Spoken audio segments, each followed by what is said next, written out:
اللهم إني أسألك علما نافعا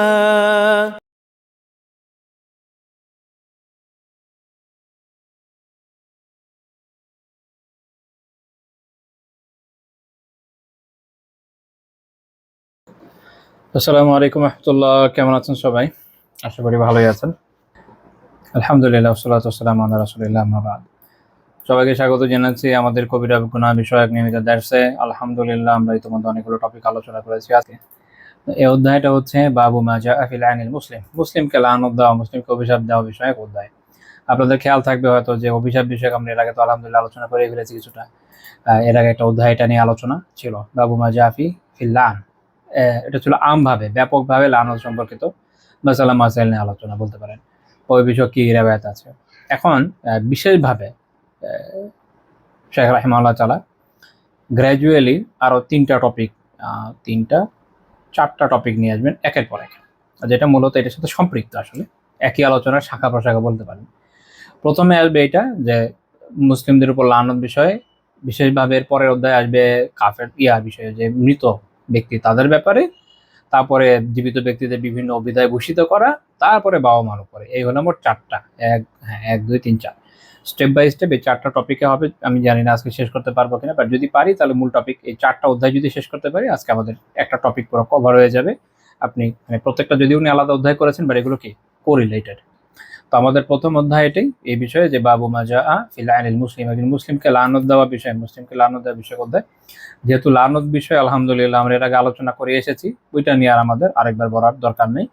এখানে যে রেওয়ায়াতটা উনি প্রথমে আলোচনা করেছেন সা'দ বিন দুহাক রাদিয়াল্লাহু তাআলা আনহু থেকে মারফু হাদিস, অর্থাৎ আল্লাহ রাসূল সাল্লাল্লাহু আলাইহি ওয়াসাল্লামের বাচনিক, যে লানুল মুমিনি কাকাতালিহি, একজন মুমিনকে লানত দেওয়া যেন তাকে হত্যা করার মতো। এটা আমরা পেছনে কিছুটা আলোচনা করেছিলাম। তো এই হাদিস ইমাম বুখারী এবং ইমাম মুসলিম রাহিমাহুমুল্লাহ ওনারা উভয়ই উল্লেখ করেছেন। নিচে চলে গেছে। তো এই হাদিসের ব্যাখ্যার দিকে যদি আমরা যাই, এটা নিয়ে আসলে আলিমরা বেশ কিছু মত উল্লেখ করেছেন। ইমাম মুহিউদ্দিন আবু জাকারিয়া আন-নাহাস রাহিমাহুল্লাহ তাআলা, ওনার একটা কিতাব আছে তানবীহুল গাফিলিন আন আমালিল জাহিলিন, ওখানে উনি ব্যাখ্যা করেছেন, যেটা একটা তো ব্যাখ্যা এটাই যে ফিল ইসমি, অর্থাৎ একজন মুমিনকে হত্যা করা যেরকম অনেক বড় পাপ, ওই রকম পাপই, বলতে গেলে সমপর্যায়ের পাপ। হাদিসের যাহির বা বাহ্যিক অর্থ থেকে বোঝা যায় যে একজন মুমিনকে হত্যা করলে যেমন পাপ, তাকে এক লানত দিলে এমন পাপ। লানত দেয় এত বড় পাপ, লানত দেয় এত বড় পাপ। এটা ইমাম নাওয়াবী রাহিমাহুল্লাহ তাআলার কাছে প্রাধান্যপ্রাপ্ত মত হিসেবে উল্লেখ করেছেন।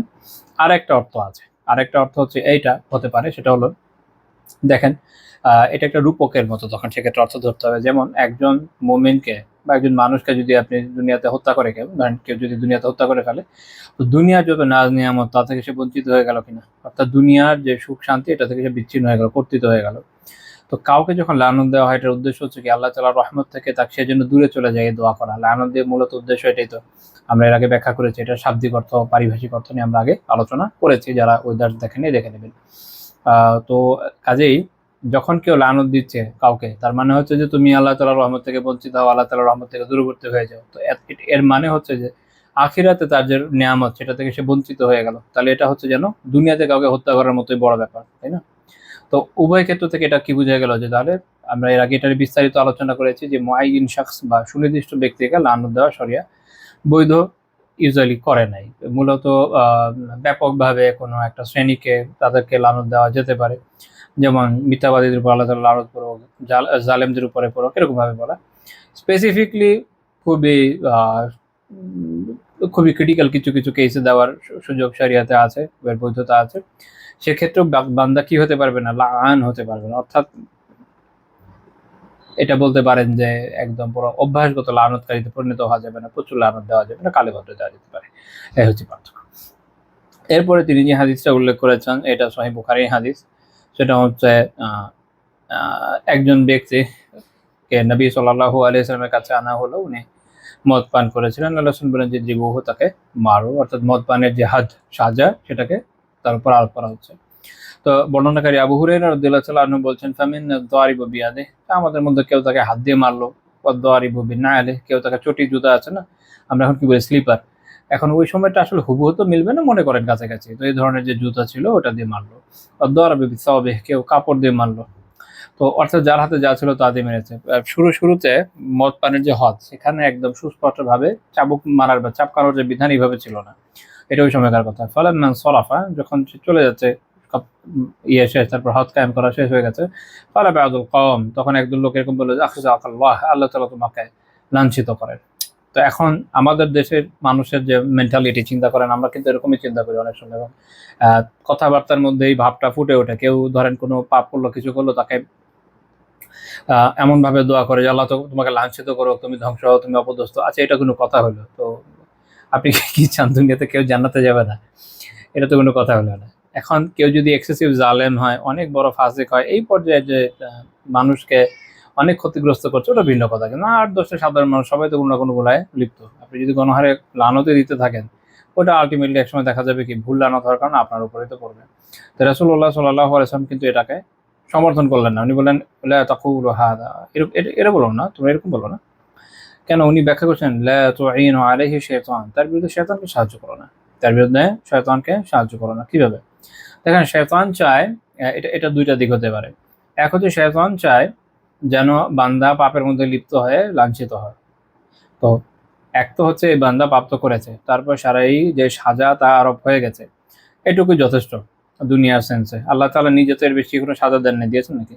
আল্লাহ তাআলা তো তার জন্য যে হাদ, অতটুকুই রেখেছেন। এর বাইরে আর কিছু বলেছেন? বলেছেন যে আচ্ছা তাহলে ৪০ বার বা ৮০ বার তাকে দোররা মারো, তারপর তাকে গাধার পিঠে চড়াও, মাথার মধ্যে ঘোল ঢালো, কালি দাও, এরকম ঘোরাও, এ করো, এগুলো তো বলেন নাই। আল্লাহ তাআলা যতটুকু নির্ধারণ করেছেন, ব্যাস শেষ কথা।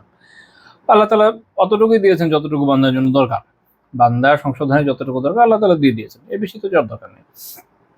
তো এর বেশি যখন আপনি যাবেন, আলটিমেটলি শয়তানের যে চাওয়া যে বান্দা যেন অত্যন্ত অপদস্থ হয়, সেটা হবে এক। ২ নম্বর হলো, যখন কাউকে এইভাবে মানুষ লানত দেয়, লাঞ্ছনা করে, তাকে লাঞ্ছনার মধ্যে ফেলে, তার জন্য বদদোয়া করে, সেক্ষেত্রে যে সমস্যাটা হয় যে ওই লোকের মধ্যে ফেরত আসার প্রবণতা, তওবার প্রবণতা, ইস্তিগফারের প্রবণতাটা নষ্ট হয়ে যায়। তো তখন তার মনে হয় আমি তো আসলে সোসাইটির মধ্যে কখনো কি করতে পারবো না, মিশতে পারবো না, তাহলে আমি ভালো কি করবো? তো এটা কিন্তু এখানে আল্লাহ রাসূল সাল্লাল্লাহু আলাইহি ওয়াসাল্লাম এই জন্য শক্তভাবে নিষেধ করেন। এখন আমরা আমাদের সামাজিক প্রবণতার মধ্যে যদি একটু আসি, আমাদের এখানে খেয়াল করলে দেখবেন আমরা মোটামুটি পারিপার্শ্বিকতার মধ্যে এটা খুব কমনলি দেখি যে একজন মানুষের জন্য ভালো হয়ে খুব ভালো মতো দিন পালন করা এত কঠিন, এটা বলে বোঝানোর মতো না। যারা দিন পালন করে না ওরা তো বুঝে না, জানে না, বাদ দেন। কিন্তু যারা নিজেদেরকে সম্পৃক্ত করতে চায় যে ভাই আমি খুব ভালো দিনদার, খুব বুজুর্গ মানুষ, তাদের ক্ষেত্রেও আমরা এই ধরনের প্রবণতাটা দেখি। যে ধরেন কেউ, আমি এটা নিয়ে অন্য জায়গায় আলোচনা করেছি নববী আদর্শ, যে সঠিকভাবে তো এটা বৈধ না যে কেউ আগে কোনো পাপ করে এসে যদি তওবা করে তাকে ওটা নিয়ে খোঁটা দেওয়া। কিন্তু আমরা দেখি যে এটা হর হামেশা হয়, খুঁজে বের করে। এখন একটা মানুষ, ফর এক্সাম্পল ধরেন, দুনিয়ার কেউই তো মাসুম না, আমিও না, আপনিও না, আমরা কেউই না। তো এখন কারো একটা ভুল হয়ে গেল, কোনো একটা কাজ করছে, একটা ভুল হতে পারে, মানুষ মাত্রই ভুল হবে, এটা স্বাভাবিক বিষয়। তো তখন তাকে আপনি তার ভুল সংশোধন করেন, বা সে আপনার কোনো কিছু বিরোধিতা করেছে, আপনি তার ওই পয়েন্টে বিরোধিতা করেন যে ভাই আপনার এই কথাটা ঠিক হয় নাই, এটা বিরোধিতা এই না। তারা খুঁজে বের করবে ১০ বছর আগে ইসলামে আসার আগে ওই লোক কি করেছে, ওটার না খুঁজে বের করে এনে যদি কোনো ছবি পায়, কোনো পোস্ট পায়, কোনো কিছু পায়, কারো কোনো স্টেটমেন্ট পায়, ওগুলো প্রচার করা শুরু করবে। আচ্ছা, ওইটার সাথে এটার কি সম্পর্ক? ওইটার সাথে এটার কি সম্পর্ক?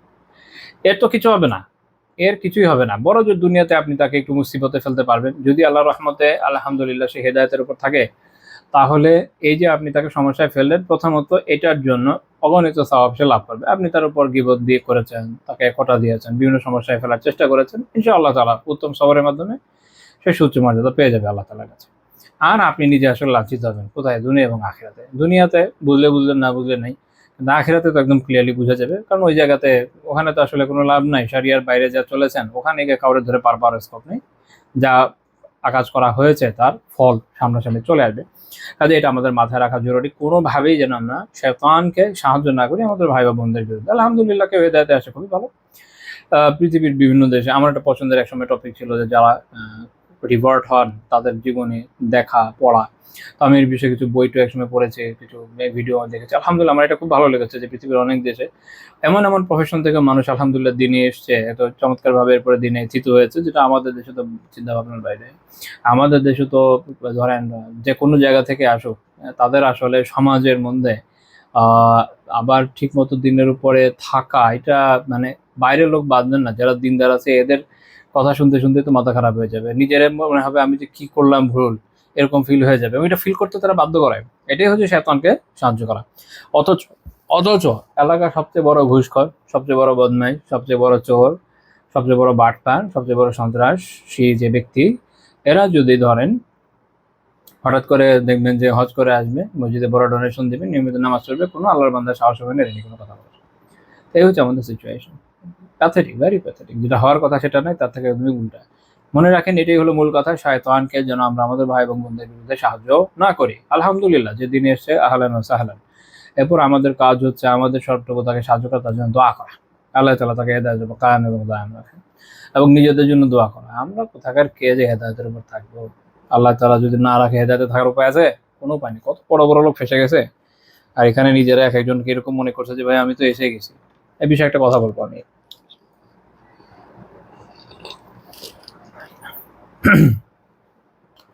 আমি একজন আলেমের একটা দার্স থেকে উদ্ধৃতি দিই। উনি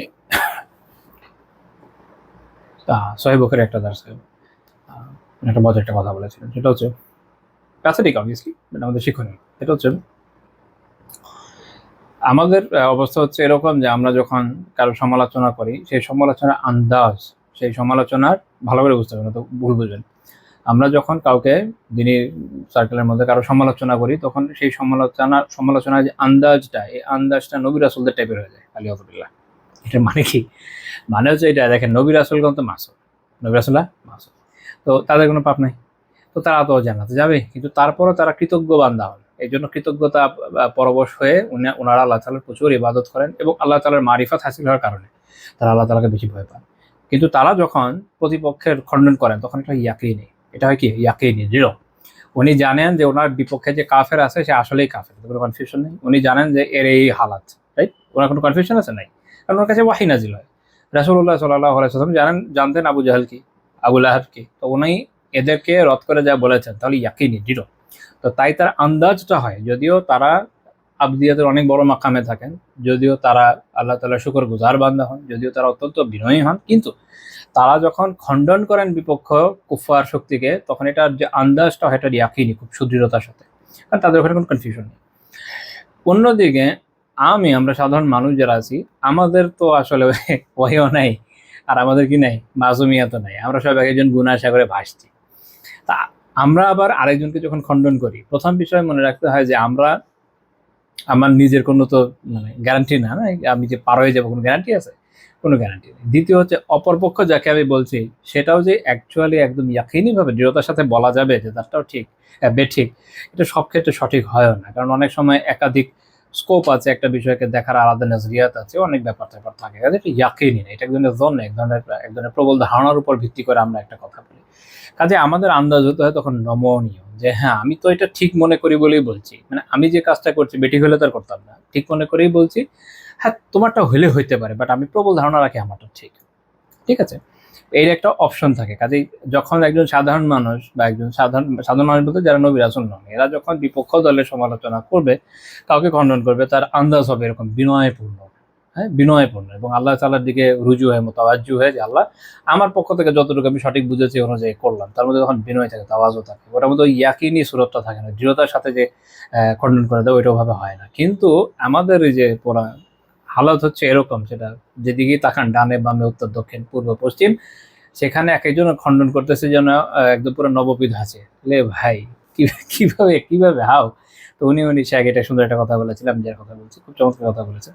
এটা একদম পুরো মনের কথা বলেছেন আমার, আলহামদুলিল্লাহ, শিক্ষণীয় বিষয়, খুবই শিক্ষণীয় বিষয়। যখন আপনি এই কাজটা করবেন, তখনই আপনি ঝামেলাটা পাকায় ফেলবেন, যে আপনি একটা হচ্ছে আপনি আপনার নিজের সীমার বাইরে চলে যাচ্ছেন, নিজের সীমা বুঝতে ব্যর্থ হচ্ছেন, এবং আরেকজন মুমিন ভাইয়ের বিরুদ্ধে শয়তানকে সাহায্য করছেন। এটা করা যাবে না, এটা কোনোভাবেই করা যাবে না, এটা খুব ব্যাপক কথা। এই জন্য আমি একটু সময় নিয়ে ব্যাখ্যা করলাম। তারপরে অধ্যায় শায়েখ বলছেন বাবু যিকরি তাআখুযিহি ফিল আমওয়াত, বিশেষভাবে এই যে লানত দেওয়া নিষেধ, তো বিশেষভাবে নিষেধ হচ্ছে মৃতদের বিষয়। ইমাম ইবনে তাইমিয়া রাহিমাহুল্লাহ তাআলা মিনহাজুস সুন্নাতিন নববিয়্যাতে বলছেন, সুম্মাল কালামু ফি লানাতিল আমওয়াতি আ'যামু মিন লানাতিল হাইয়্যি, জীবিত ব্যক্তিকে লানত দেওয়া, অভিশাপ দেওয়ার চেয়ে মৃতদেরকে দেওয়া আরো বেশি খতরনাক, আরো বেশি বেশি খারাপ, বা আপনি বলতে পারেন বড় পাপ।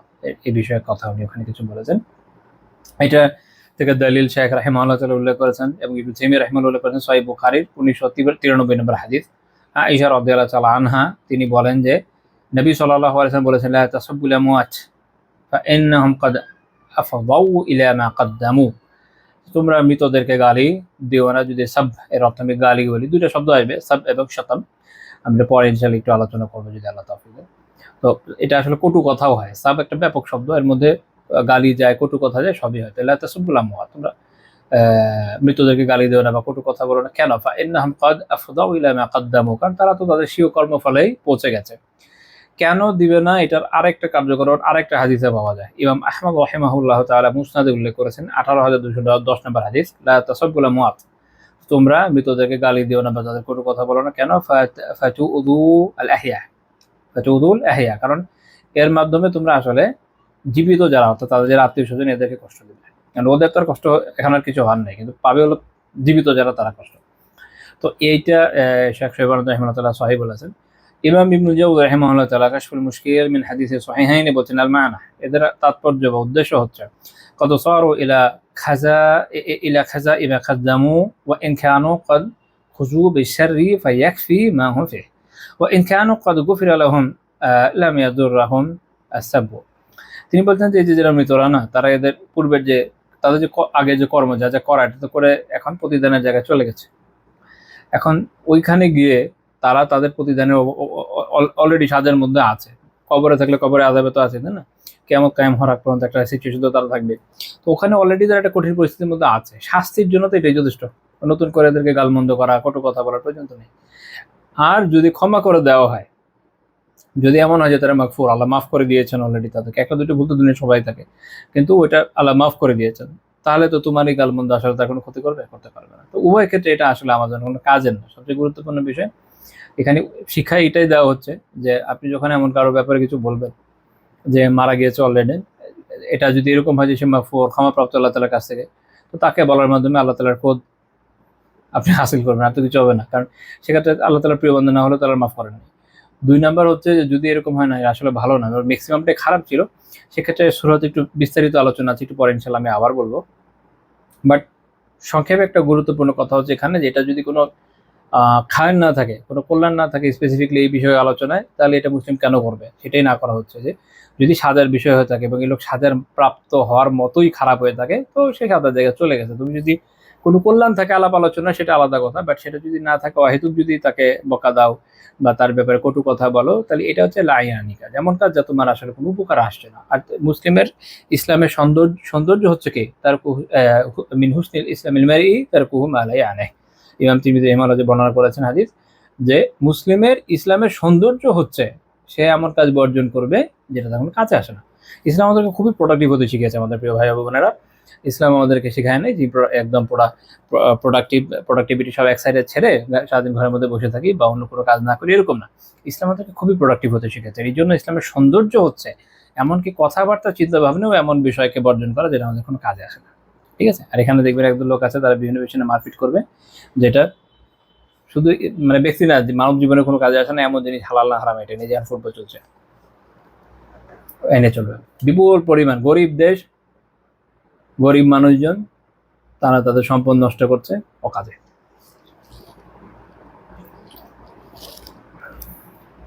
খুবই কাছে, ঠিক। যাই হোক, তো এক্ষেত্রে সম্পৃক্ত মেসালা হচ্ছে, তাহলে বোঝা গেল যে যারা মুসলিম মাইয়িত, কাফিরদের কথা হচ্ছে না, তাদেরকে এই জন্য আলিমরা বলেন যে তাদেরকে গালি দেওয়া, তাদেরকে এরকম কটু কথা বলা, এটা হারাম। আল মাওসুতুল ফাকহিয়াতে বলছে, ক্বালাল উলামা ইয়াহরুমু সাব্বু মাইয়িতি মুসলিম লাম ইয়াকুম মুআলিনাম বিফাসকিহি। এখানে একটা কায়দা আছে, একটা শর্ত আছে, যে মুমিন তার পাপাচার প্রকাশ্য করে নাই, অর্থাৎ প্রকাশ্য বদমাইশ এরকম না। এরকম মুসলিম যারা সাধারণ 8-10টা মানুষ যেরকম হয়, যারা প্রকাশ্যে খুব বড় পাপাচারী না, এদেরকে এরকম মুসলিম মৃতদেরকে গালি দেওয়াটা হারাম, এ বিষয়ে আলেমরা বলেন। এই মশালাটা আমি একটু ইনডেপথ আলোচনা করব, কারণ হচ্ছে যে অনেক সময় বিভিন্ন বড় বড় অ্যাকচুয়াল বদমাইশ যারা, যাদের ব্যাপারে অ্যাকচুয়ালি আলোচনা করা খারাপ না, যদি খায়ের থাকে, আমি আবারও বলছি, যেটাতে খায়ের নাই, শুধু মজা নেওয়ার জন্য শারিয়া তাদের ব্যাপারে আলোচনাও কি করে নাই, বৈধ রাখে নাই। শারিয়া অপ্রয়োজনীয় কাজ থেকে আমাদেরকে দূরে থাকার শিক্ষা দেয়। তো যাদের ব্যাপারে খায়ের আছে, যে তাদের শার এবং ফাসাদাত সম্পর্কে যদি আলোচনা করা হয়, তাদের ক্ষতি নিয়ে যদি আলোচনা করা হয়, তাতে আমাদের কল্যাণ আছে। অনেকে এখানে এসেও বাধা দেওয়ার চেষ্টা করে যে না, এটা বৈধ না। আবার একদল আছে সব জায়গায় মানুষের ব্যাপারে বলতে চাই। এই জন্য এই মাসালাটা আমাদের একটু বিস্তারিত জানা দরকার, যেন আমাদের কোনো সংশয় সন্দেহ না থাকে। এই মাসালাটা আমরা বিস্তারিত পাবো কোথায়? ইমাম নববী রাহিমাহুল্লাহ তাআলা তার কিতাব আল আযকারে আলোচনা করেছেন। তিনি বলছেন, ইমাম নববী রাহিমাহুল্লাহ বলছেন, আমি একটু লম্বা আলোচনা করবো। তিনি বলছেন যে কুলত, আমি এটা বলি, ক্বালা আল উলামা ইয়াহরুমু সাব্বুল মাইয়িত লিল মুসলিমি আল্লাযী লাইসা মু'লিনান বিফিসকিহি, যে মুসলিম প্রকাশ্যে পাপাচার করতো না, হ্যাঁ, গোপনে তো যে কারোর হতে পারে অন্য কথা, এরকম প্রকাশ্য ফাসেক না, এরকম মুসলিম যারা, তাদেরকে, সেরকম মৃত মুসলিমকে গালি দেওয়া, তার নিন্দা করাটাকে আলিমগণ হারাম বলেছেন। ওয়াম্মাল কাফিরু, আর যে কাফের, ফাল মুআলিনু বিফিসকিহি মিনাল মুসলিমিন, ওয়াম্মাল কাফিরু ওয়াল মুআলিনু বিফিসকিহি মিনাল মুসলিমিনা ফাফিহি খিলাফ লিসসালাফি। তিনি বলছেন যে আর যারা হচ্ছে কাফের এবং মুসলিমদের মধ্যে যারা প্রকাশ্যে পাপাচার করতো, এদের ব্যাপারে কি করা হবে, এই বিষয়ে সালাফদের মধ্যে, আমাদের পূর্বসূরি আলিমদের মধ্যে মতভেদ আছে।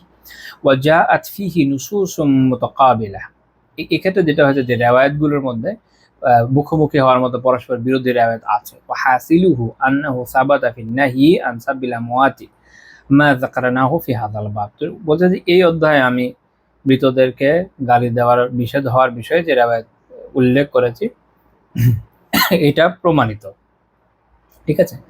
তো এখানে এটা প্রমাণিত, যেটা আমি একটু আগে বলেছি, সহিহ হাদিসে আছে। আচ্ছা, তারপর উনি বলছেন ওয়াজাআ ফিত তারখিসি ফি সাব্বিল আশরারি আশিয়াউ কাসীরাতুন। তিনি এরপর বলছেন যে অন্যদিকে দুষ্ট পাপাচারী লোক যারা, এদের মন্দ দিকের আলোচনার অনুমতির পক্ষেও অনেক প্রমাণ রয়েছে, এটা মনে রাখতে হবে। এটা এই জন্য আমি বিস্তারিত আলোচনা করছি। মিনহা, উনি ব্যাখ্যা করছেন, মা কাসাহুল্লাহু তাআলা আলাইনা ফি কিতাবিহিল আজিজি, এর মধ্যে রয়েছে আল্লাহ তাআলা তার কিতাবে যে ঘটনা আমাদের কাছে বর্ণনা করেছেন এরকম লোক সম্পর্কে। ওয়া আমারানা বিতিলাওয়াতিহি ওয়া ইশাআতি কিরাআতিহি, এবং আমাদেরকে তার তিলাওয়াতের নির্দেশ দিয়েছেন, এর কিরাআত মানে ছড়িয়ে দেওয়ার নির্দেশনা দিয়েছেন। মিনহা আহাদিসুন কাসীরাতুন ফি সাহিহি, এর মধ্যে এমন অনেক হাদিস আছে যেটা সহিতে রয়েছে। কাল হাদিসিল্লাযী যাকারা ফিহি রাসূলুল্লাহ সাল্লাল্লাহু আলাইহি ওয়াসাল্লাম আমর বিন লুহাই, আল্লাহ রাসূল সাল্লাল্লাহু আলাইহি ওয়াসাল্লাম যাদের কথার মধ্যে বর্ণনা করেছেন, উনি কয়েকজন নাম বলেছেন, এগুলো বিস্তারিত আলোচনার বিষয়, বিভিন্ন হাদিসে এসে, ওটা আমরা শুধু নাম বলে চলে যাই। যেমন ধরেন আমর বিন লুহাই, তারপর হচ্ছে আবি আবি আবি রাগাল বলে, আবি রিগাল বলে এক লোক ছিল, তার ঘটনা। তারপরে হচ্ছে ইবনে জুদআনের ঘটনা, এরকম বেশ কিছু ঘটনা আল্লাহ রাসূল সাল্লাল্লাহু আলাইহি ওয়াসাল্লাম থেকে সহিহ হাদিসে আসছে। উনি বলছেন মিনহাল হাদিসু সাহিহুল লাযী কদ্দামনাহু লাম্মা মাররাত জানাজাতুন ফাআসনাউ আলাইহা শাররা। এর মধ্যে একটা সহিহ হাদিস এরকম যে আল্লাহ রাসূল সাল্লাল্লাহু আলাইহি ওয়াসাল্লামের সামনে দিয়ে একটা জানাজা, যত মুসলিমের যাচ্ছে, তখন মানুষ তার খারাপ দিক কথা বলল, যে তার এই সমস্যা হচ্ছিল, খুব খারাপ ছিল। ফালাম ইউনকির আলাইহিমুন নবিয়্যু সাল্লাল্লাহু আলাইহি ওয়াসাল্লাম, আল্লাহ নবী সাল্লাল্লাহু আলাইহি ওয়াসাল্লাম এক্ষেত্রে তাদের কিন্তু নাকচ করে দেন নাই, বরং তিনি বলেছেন ওয়াজাবাত, যে এর জন্য তো তাহলে জাহান্নাম হারাম হয়ে গেছে, জাহান্নাম আবশ্যিক হয়ে গেছে, ঠিক আছে। ওয়াখতালাফাল উলামা ফিল জামই বাইনা হাযিহি নুসুস আলা আকওয়ালিন, আলিমরা এটা নিয়ে অনেক ইখতিলাফ করেছে যে দুই ধরনের বিপরীতমুখী যে বর্ণনা, এদের সমন্বয় কি।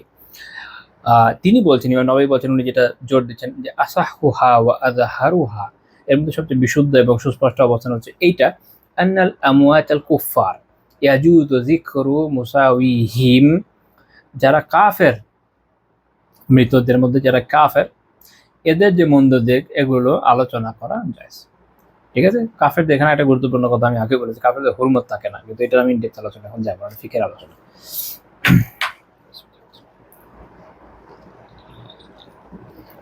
ওকে।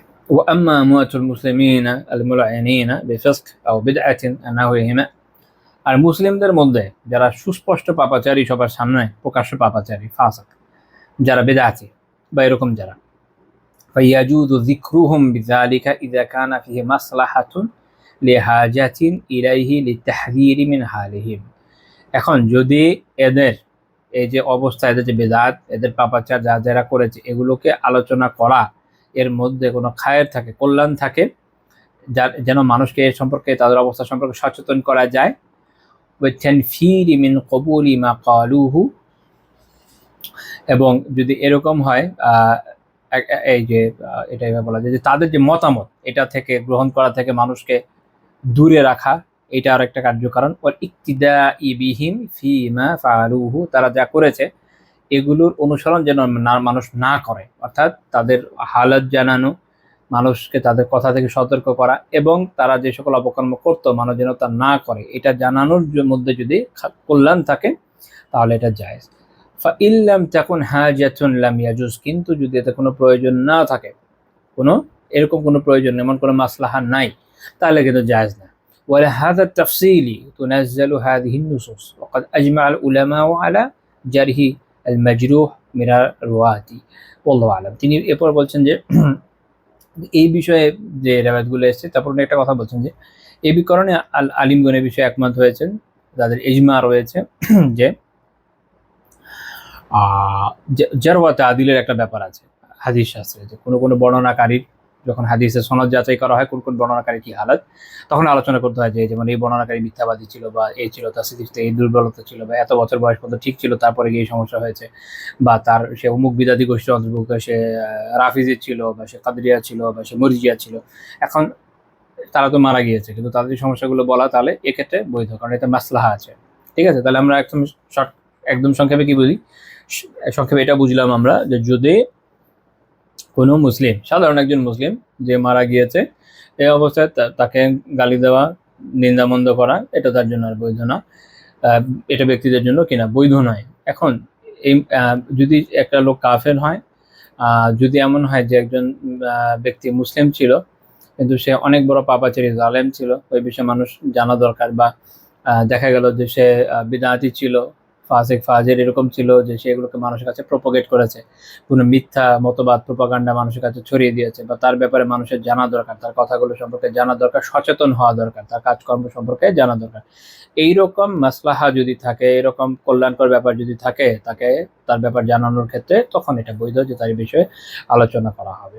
কিন্তু যদি কোনো মাসলাহা না থাকে, অহেতুক মজা নেওয়ার জন্য আলোচনা করবেন, এটা সরাসরিভাবে কি হবে না, বৈধ হবে না, এটা মনে রাখতে হবে, যেটা আমরা এক্ষেত্রে অনেক গাফেল।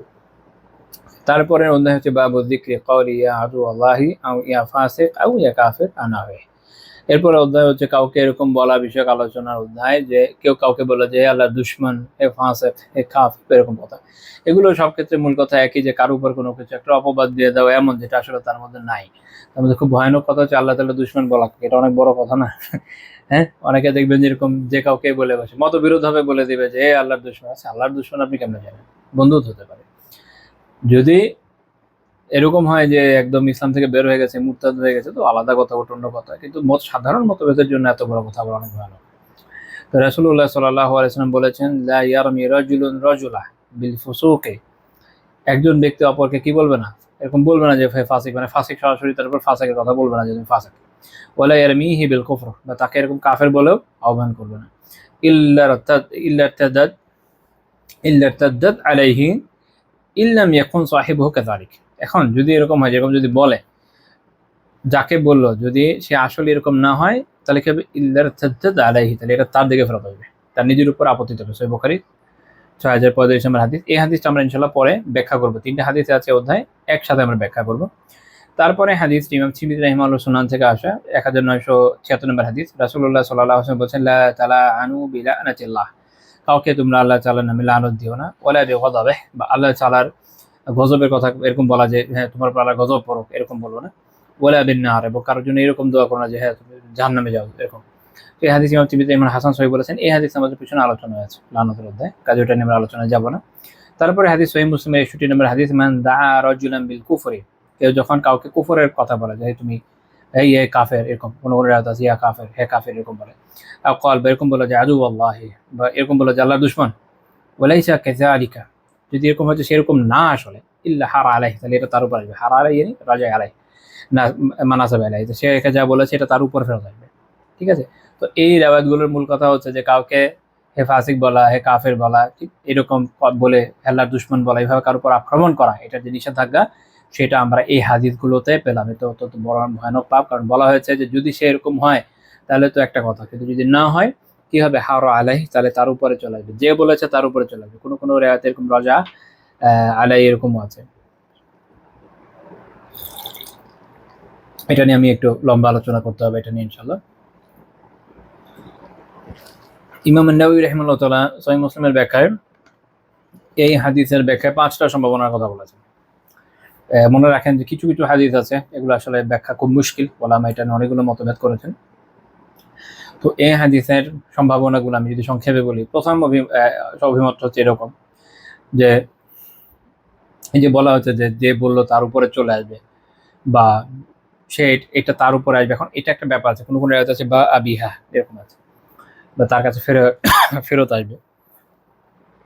অনেকে অনেকে আমি বিভিন্ন জায়গায় দেখেছি এরকম বলে দেয়, মানে হচ্ছে কেউ যদি কাউকে বলে যে হে কাফির, যদি সে কাফির না হয় তাহলে যে বলছে ও কাফির হয়ে যাবে। সুবহানাল্লাহ আযীম ওয়া বিহামদি। এটা আহলে সুন্নাহ জামার ইজমার খেলাফ, এটা হতে পারে না। কারণ আহলে সুন্নাহ জামার ইজমা হচ্ছে যে কবিরা গুনাহ কাউকে কাফের করে না, এবং এটা সবাই একমত যে কাউকে এইভাবে বলা যদি সে নাহক পর্যায়ের হয় যে আসলে এটা হকদার না, এটা একটা কবিরা গুনাহ। কবিরা গুনাহ করে যদি কেউ বলে যে কবিরা গুনাহ করে ও কাফের হয়ে গেছে, তো খারিজ যদি রাখে দেয়, এটা আপনি কিভাবে বলবেন? আহলে সুন্নাহ জামাত রাখি দেয় না। খুব প্যাথেটিক্যালি অনেক সময় দেখা গেছে যারা তাকফিরি হয় বা এক্সট্রিম তাকফিরি, তাকফির তো আলোচনা যেমন একটা বৈশিষ্ট্য, কিন্তু যারা এক্সট্রিম তাকফিরি অনেকটা খারাজিদের সাথে যাদের মিল হয়ে যায়, এদের রদ করতে গিয়ে কাউকে কাউকে দেখেছি এটা এ হাদিস কেমন ভাবে প্রয়োগ করছে, যেটা দেখা গেল প্যাথেটিক্যালি সে নিজে খারাজিদের মতো ব্যাখ্যা করেছে। এই এক মুসিবত। এর কারণ হচ্ছে এটা যে প্রাচীর উলামার ব্যাখ্যা এক সাইডে রেখে খালি রেওয়ায়ত করলে তো সমস্যা। তো এটা হতে পারে না, এটা হতে পারে না যে কেউ কাউকে বললো আর বলে সে নিজে কাফের হয়ে যাবে, এটা হতে পারে না। এটা আলোচনা যেমন ইজমায়ের মতো রাখিদার খেলাফ, ব্যাপক যে উসুল তার খেলাফ। তাহলে এটার অর্থ আসলে কি? এই জন্য বলেছি 5টা মত। প্রথম মত, যে কেউ যদি এরকম হয় যে কাউকে কাফের বলাকে হালাল মনে করে নিয়ে বলে যে কাউকে কাফের বলে হালাল, তাহলে এটা হাকিকিভাবে এরকম হবে যে যাকে বলছে সে হোক না হোক এ বেটা নিজেই কি হয়ে যাবে, কাফের হয়ে যাবে, কারণ সে হারামকে হালাল করেছে। এটা তার কাফের হওয়ারও কারণ। আচ্ছা, যেটা খাওয়ারিজের মধ্যে বৈশিষ্ট্য ছিল। 2 নম্বর, যে সে দুঃখিত, এই যে তার এক ভাইয়ের আরেকজন মুসলিমের প্রতি একটা কুৎসা দিল যে তুমি আল্লাহর দুশমন, বা তুমি আল্লাহর দুশমন, বা তুমি কাফের। সে যদি এরকম না হয়ে থাকে, তো তাকে যদি তুমি একটা কুৎসা রটনা করলা এটা তার বিরুদ্ধে, তো এটা পাপ হলো না?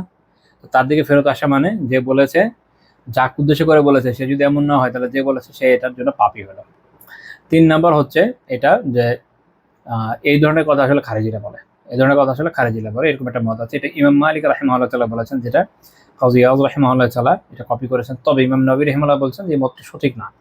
এই জন্য সঠিক না কারণ খারেজিরা কাফের না, এটা অধিকাংশ আলিমদের অভিমত, কাজে এটা হতে পারে না। 4 নম্বর মত হচ্ছে এইভাবে যখন কেউ কাউকে বলবে, এটা তাকে একসময় কুফরের দিকে নিয়ে যাবে, বা আবিহা বা রাজাত আলাইহি বা হারা আলাই, এটা যে উদ্দেশ্য হচ্ছে এইটা যে এক পর্যায়ে সে কুফরের দিকে ধাবিত হবে, এক পর্যায়ে কি হয়ে যাবে, কুফরের দিকে ধাবিত হবে। কারণ এইভাবে মানুষকে বলতে বলতে বলতে বলতে এটা কি হচ্ছে, আসলে সে কুফরকে খুব সহজ করে নিচ্ছে। এই জন্য আলিমরা একটা কথা বলেন যে আহ এই যে পাপ আছে, পাপা চান, এই জিনিসটা হচ্ছে একটা কুফরের পত্র বাহকের মতো। কেউ যখন এরকম পাপাচার করতেই থাকে, তখন এক পর্যায়ে সে কুফরের দিকে কি হয়, কুফরের দিকে ধাবিত হয়। কাজে যখন এরকম একে ওকে বলতে থাকবে, এটা তো কবিরা গুনাহ, যেটা আসলে সে এটার হকদার না, তাকে বলে যাচ্ছে মানে কবিরা গুনাহ করে যাচ্ছে, করতে করতে একসময় সে হয়তো কুফরে গিয়ে ঠেকবে।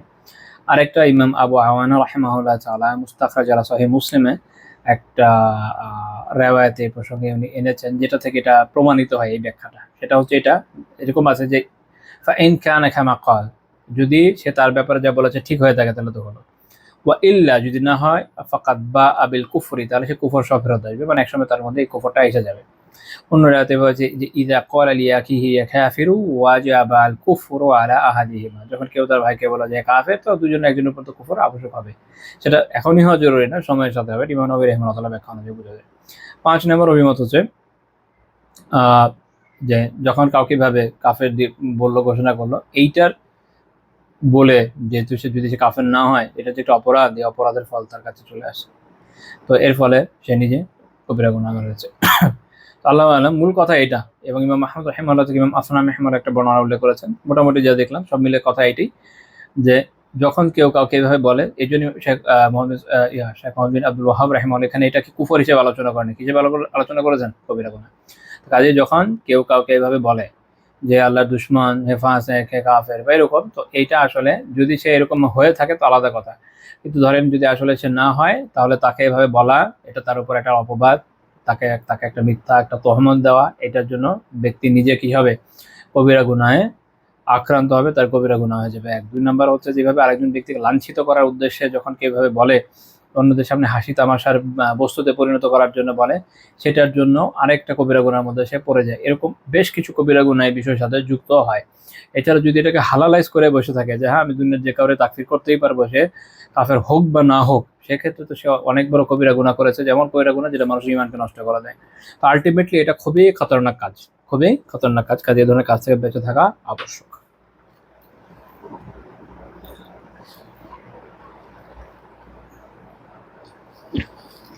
এরপরের অধ্যায় বাবু মা জাআ ফি লা'নির রাজুল ওয়ালিদাইহি। একজন ব্যক্তির পিতামাতাকে লানত দেয় বিষয় কথা আছে। নিজের পিতামাতাকে কে লানত দেয়, এরকম প্রশ্ন আসতে পারে। ওইটাও সাহাবীরাও প্রশ্ন করেছিলেন। রাসূলুল্লাহ সাল্লাল্লাহু আলাইহি ওয়াসাল্লাম বলেন, ইন্না মিন আকবারিল কাবাইরি আইয়ালআনা আর-রাজুলু ওয়ালিদাইহি। সহিহ বুখারী 5973 নম্বর হাদিস। রাসূলুল্লাহ সাল্লাল্লাহু আলাইহি ওয়াসাল্লাম বললেন যে সবচেয়ে বড় কবিরা গুনাহ হচ্ছে একজন ব্যক্তি তার নিজের পিতা মাতাকে লানত দেয়। ইমাম তিরমিজি ভাই বর্ণনা করেছেন, মিনাল কাবাইর আইয়াশতুমার রাজুল ওয়ালিদাইহি। একজন ব্যক্তি তার নিজের পিতা মাতাকে গালি দেয়, এটা হচ্ছে সবচেয়ে বড় কবিরা গুনাহ। সাহাবীরা জিজ্ঞেস করেন, ইয়া রাসূলুল্লাহ ওয়া কাইফা ইয়ালআনু আর-রাজুলু ওয়ালিদাইহি। ইয়া রাসূলুল্লাহ, একজন ব্যক্তি তার নিজের বাবা মাকে কিভাবে দেবে, লানত দেবে? আর তিরমিজি বর্ণনা অনুযায়ী ওয়া হাল ইয়াশতুমুর রাজুলু ওয়ালিদাইহি, একজন ব্যক্তিকে তার নিজের পিতা মাতাকে গালি দেয়। এখানে এই যে আলাদা আলাদা দুইটা ব্যাপার আছে, দুইটা শব্দ শাতম এবং লান আসছে। আল্লামা মুবারকপুরি রাহিমাহুল্লাহ তাআলা তুহফাতুল আহওয়াজিতে বলছেন যে আসাব যে শব্দটা, এটা বেশি ব্যাপক। লানত শব্দের চেয়ে সাব বেশি ব্যাপক। এইটার মধ্যে লানত নিজেও অন্তর্ভুক্ত হয়, ঠিক আছে? কাজে এটা একটু বেশি ব্যাপক শব্দ। খ্যার, তাহলে বোঝা গেল যে দুইটা কোনোটাই সঠিক না। সাহাবীরা ওই সময় খুব অবাক হয়েছিলেন যে এটা কি কেউ করে। এখন আমাদের সময় অবাক হওয়ার আসলে আমরাই অবাক, এটা কি করে না টাইপের অবস্থা হয়ে গেছে। আমাদের আগে তো দেখতাম গ্রামাঞ্চল এবং কোনো কোনো এরিয়াতে, বিশেষ করে বস্তিবাসীদের মধ্যে প্রবণতা ছিল যে বাচ্চা কাচ্চারা বাপ মাকে গালিগালাজ সুইতকারী কি কি করে। লা হাওলা ওয়ালা কুওয়াতা ইল্লা বিল্লাহিল আলিয়্যিল আযীম, সুবহানাল্লাহি ওয়া বিহামদিহি। এখন তো একদম শহুরে জীবনযাত্রার মধ্যেও আল্লাহ আলাম এগুলো কিভাবে ঢুকে গেছে। মানুষের গালিগালাজের কোনো সীমা পরিসীমা নেই, যে কেউ যে কাউকে গালিগালাজ করে, তাই না? আর সবচেয়ে ভয়ানক, সবচেয়ে খারাপ বিষয় যেটা স্টুডেন্টদের মধ্যে বা যারা অল্প বয়স্কদের মধ্যে একটু কম এখন, এটা বলবো না যে তাদের মধ্যে অনেক বেশি, বাট সাধারণত যারা শ্রমিক পেশাজীবী ধরনের লোক থাকে এবং যারা ছাত্র, আল্লাহ নাম ছাত্রী তো বলতে পারবো না, বাট ছাত্রদের মধ্যে এটা খুব প্রবল যে তারা একে অপরকে অত্যন্ত নিকৃষ্ট ভাষায় গালিগালাজ করে, বাপ মা তুলে গালি দেয়। খুবই বাজে বিষয়, মানে এবং এটাকে একটা পশনেস বানিয়ে ফেলেছে, এটাকে একটা পশনেস বানিয়ে, খুবই খুবই খারাপ বিষয়। আল্লাহ তাআলা সবাইকে হেদায়েত দেন, আমিন। যে কিভাবে একজন মানুষ নিজের পিতামাতার ব্যাপারে, নিজের বোনের ব্যাপারে বা এরকম ক্লোজ যে কারো ব্যাপারই হোক না কারো এইভাবে গালি হজম করতে পারে, আল্লাহ আলম, আমার তো জানা নাই। গায়রত কোথায় থাকে এদের, আল্লাহ আলম। তো আল্লাহ রাসূল সাল্লাল্লাহু আলাইহি ওয়াসাল্লাম ওই হাদিসে যেটা আমরা আলোচনা করছি প্রেক্ষাপটে বললেন যে ইয়াসুব্বুর রাজুল আবার রাজুল, একজন ব্যক্তি হয়তো তার আরেকজন ব্যক্তির বাবাকে কি করলো, গালি দিল।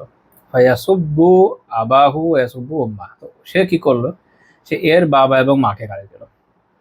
আর তিরমিজি রাওয়ায়াত হচ্ছে যে নাম হ্যাঁ ইয়াসুব্বু আবার রাজুলি ফায়াশতুমু আবাহু ওয়ায়াশতুমু উম্মাহু ফায়াসুব্বু উম্মাহ, এক ব্যক্তি হয়তো তার একজনের বাবাকে গালি দিল, সে তার বাবাকে গালি দিল। এবার এ তার মাকে গালি দিল, সে তার মাকে গালি দিল, পাল্টাপাল্টি গালিগালাজ হচ্ছে। তো এইটা শরিয়াত অবৈধ করেছে। তো চিন্তা করেন যে আরেকজনকে যদি আপনি গালি দেন, এর বিনিময়ে সে আপনার বাবা মাকে যদি গালি দেয়, তাহলে শরিয়া এটাই বৈধ করে নাই যে আপনি সেই কাজটা করবেন, তাহলে কিভাবে নিজেরটা বৈধ হতে পারে, তাই না? এই জন্য একটা উসুল আছে, সেটা হচ্ছে আল মানউ মিন ফি'লি মা ইউআদ্দি ইলাল হারাম, এমন কাজ যেটা আপনাকে হারামের দিকে নিয়ে যাবে, ওটা নিষেধ দেওয়া। বা সাদ্দু যারাই বলে একটা উসুল আছে, যে পাপের দরজাকে বন্ধ করে দেওয়া।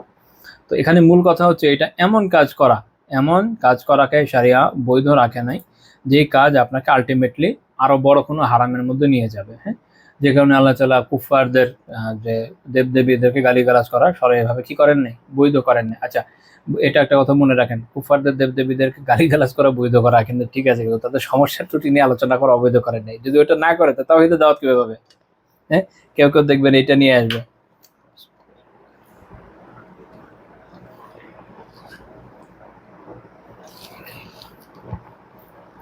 পুরো কোরআনই তো মুশরিকিনদের খিলাফে লেখা, তাই না? আল্লাহ তাআলা যে নাজিল করেছেন কিতাব মুশরিকদের খিলাফে না, সেখানে বিভিন্ন দেবদেবীদের অসানতা এটা আলোচনা আছে না, ওটা তো বলতে হবে। ওই ক্ষেত্রে যে তারা কি রিয়াকশন দিল এটা জন্যটা। তবে একদম সর্বোত্তম পন্থায় নিজের পক্ষ থেকে যত্ন করা যায়। যেটা নিষেধ করেছে সেটা গালি। কেউ গিয়ে বললো যে আম, মনে করেন কোনো এক দেবতা বা দেবতার নাম দিয়ে টুট টুট টুট কোনো একটা গালি, এটা শরীয়তে বৈধ রাখে নাই, কারণ এটা যদি করা হয় ওরাও পাল্টা দেবে। এখন আপনি খুব সুন্দর মতো ইসলামের দাওয়া দিচ্ছেন, তাদের দেব দেবতাদের অসারতার কথা আলোচনা করছেন, শিরকের অসারতা সম্পর্কে আলোচনা করছেন, আলিয়াদুবিল্লাহ টুক করে দিয়ে দিল একটা কোনো একটা গালি, এতে আপনার কোনো দোষ নেই, শরীয়ত এটা সম্পর্কে নিষেধ করেনি, এটা মনে রাখতে হবে। তো তাহলে মূল কথা আমরা এটা বুঝলাম যে আজকের আলোচনার সারসংক্ষেপ হচ্ছে যে লানত এটা ক্ষেত্র বিশেষে করা বৈধ, কোথায় কোথায় বৈধ আমি আগেও আলোচনা করেছি আলহামদুলিল্লাহ আমাদের 2 ক্লাসে পরপর। আর হচ্ছে ব্যাপকভাবে লান হওয়া, প্রচুর পরিমাণে লানত করা, এটা মুমিনের বৈশিষ্ট্য না, ছেলের নামের। তারপর হচ্ছে যে বিশেষ করে যারা মৃত মুসলিম তাদেরকে লানত দেওয়া, গালিগালাজ করা সবাইভাবে ইসলাম বৈধ না, এক্সেপশনাল কিছু কেস ছাড়া, যেটা নিয়ে আমরা আলোচনা করেছি। যারা অলরেডি মারা গিয়েছে তাদের ব্যাপারে খারাপ আলোচনা করার থেকে ভালো আলোচনা করাই উত্তম। তবে কিছু কিছু জায়গা যেখানে মাসলাহা বা কল্যাণ আছে আলোচনা করার মাধ্যমে সেসব জায়গাতে এদের ব্যাপারে সতর্ক করার জন্য, যদি তারা সুস্পষ্ট পাপাচারী, বড় জালেম হয়, বা তারা বেদাতের দিকে আহ্বায়ক হয়ে থাকে, বা তারা অন্যান্য বিভিন্ন গুমরাহ মতবাদের প্রচার প্রসারক হয়ে থাকে, তখন তাদের খণ্ডন করা, তাদের কথা আলোচনা করা, এবং কুফারদের ক্ষেত্রে তাদের এই বিষয়গুলোকে সামনে নিয়ে আসা, মানুষকে সতর্ক করা তখন বৈধ, সেটাও মাসলাহার জন্য। যদি দেখা গেল কোনো মাসলাহা নাই, হয়তো তাকে নিয়ে হাসি মজা করার জন্য, মজা নেওয়ার জন্য, তখন এটা সবাইভাবে কিনা, তখন এটা বৈধ না। দুটোর মধ্যে পার্থক্য রয়েছে। এরপরের বিষয় হচ্ছে যে কোনো মুসলিম ভাই বোন বা যে কাউকে উদ্দেশ্য করে এমন কোনো কথা বলা যে হে আল্লাহর দুশমন, হে কাফির, ইত্যাদি ইত্যাদি, যদি সে এরকম আসলে না হয়ে থাকে তাহলে এটা অবশ্যই এটা কবিরা গুনাহ হবে, এবং এটার বিস্তারিত আলোচনা আমরা করেছি। এরপর আরেকটা সর্বশেষ আমরা যেটা আলোচনা করলাম তা থেকে এটা বললাম যে এমন কাজের দিকে আমাদের যাওয়া উচিত না যেটা আরেকজনকে প্ররোচিত করবে আরেকটা বড় পাপ করতে বা আপনাকে লাঞ্ছিত করতে।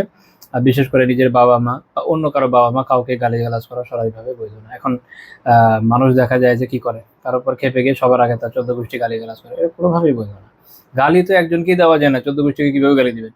তো যাই হোক, আজকে আমাদের আলোচনা এই পর্যন্ত থাকছে। আল্লাহ তাআলা এই আলোচনা দ্বারা আমাদেরকে উপকৃত হওয়ার তৌফিক দান করেন। আল্লাহ তাআলা আমাদেরকে কবিরা গুনাহগুলো থেকে বাঁচার তৌফিক দান করেন।